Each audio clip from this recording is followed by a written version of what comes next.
Hello, students. Today we are going to do the final chapter from our book Beehive, that is, chapter number 11 If I Were You by Douglas James. The theme of the play emphasizes the significance of intelligence, the presence of mind, and a cool head in situations of crisis. Panic complicates matters, but cool temperament can help one wriggle out of the tight corners with very ease. Criminals who mastermind most deceitful crimes can also be outwitted because they have a fear of getting detected and caught by the law. Hence, a tactful planning and handling of a situation can trap even the so called smart criminals. So, this is a beautiful play by Douglas James. Douglas James was born in Bray in 1929, as written frequently for television, most notably as the creator of the Riordans, RTE's long running serial in 1970s. He was born on 13 October 1888. Now we will discuss about the characters. First of all, we will discuss about Intruder. Intruder is a villainous scoundrel, a confirmed criminal who makes intriguing plans to dodge the police. He has evil intentions and crafty plans to achieve his aims. Cold blooded and cruel as he is, he doesn't hesitate from murdering innocent people for his selfish gains. But his weakness cannot sustain him for long. The intruder is a criminal who has been eluding the police ever since he killed a cop. Having no sense of remorse for the crime he has committed, he is further sinking in the mire of criminal activities. Overconfidence makes him feel that he has made a brilliant plan of murdering and escaping the law by impersonating him. However, he is soon outwitted by Girand and he unsuspectingly walks into the latter's trap. All his tall claims about his intelligence prove to be hollow. Then comes Girand. Girand, the protagonist of If I Were You, is portrayed as a man of many virtues. He is endowed with a brilliant wit, a sharp mind, smart thinking, and a sense of humor. All these qualities, combined with a cool temperament, enable him to handle even a life threatening situation very successfully and easily. Gerard is associated with the theatre. He writes, acts, and provides props for plays. He is a refined and a cultured man who keeps his cool even in the most difficult situations. Then comes humor. Though the play deals with a criminal and a playwright caught unaware by him, there is a thread of humor in the very texture of the play. The humor is neither boisterous nor unnatural. It is refined and subtle.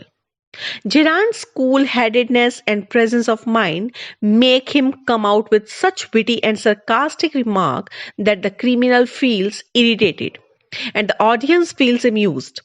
When the intruder asks him to talk about himself rather than panicking, he says he is happy to have a sympathetic audience. When the intruder proposes to live in his cottage, Gerard, rather than being shocked, says, "You have not been invited." Talking about the intruder's looks, Gerard remarks, "You are not particularly decorative." Such humor runs throughout the play and makes it a gripping and amusing drama. Now we will discuss about the detailed summary. The play starts in the house of Gerard, a playwright. He entered the house of a playwright.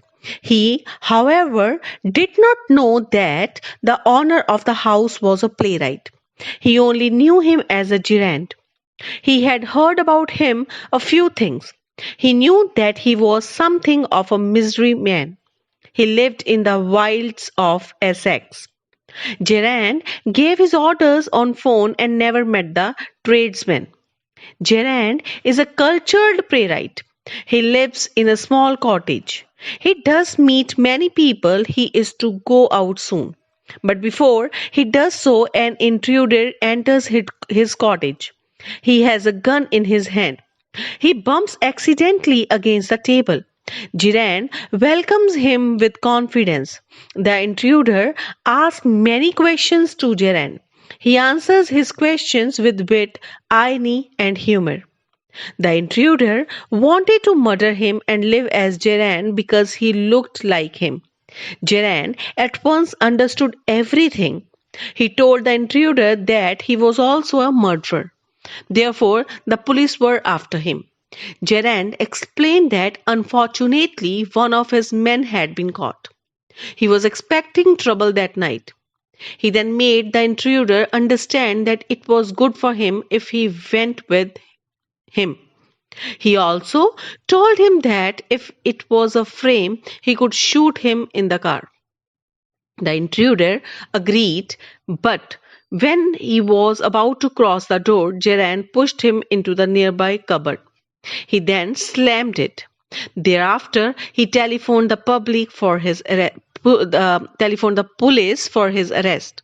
In this way, Gerard saves his life by a clever trick. Now we will discuss the title of the play. If I Were You is a very appropriate title. It refers to the wishful thinking of the intruder who wants to assume Gerard's identity in order to escape the law. His idea of eluding the police by living on a borrowed identity remains unfulfilled, as he is trapped by Gerard and outwitted before he assumes his life. His dream to impersonate Gerard is quashed, and the if in If I Were You looms forever with no hope of becoming a concrete reality. The title therefore hints at the basic idea of the story and is therefore very apt. What message do we get from this play? The play gives the message that overconfidence can lead to disastrous results.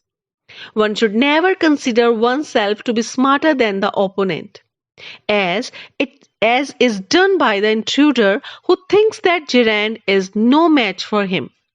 The play also conveys that intelligence, the presence of mind, and a cool headedness can help us to overcome the gravest of problems that we may encounter.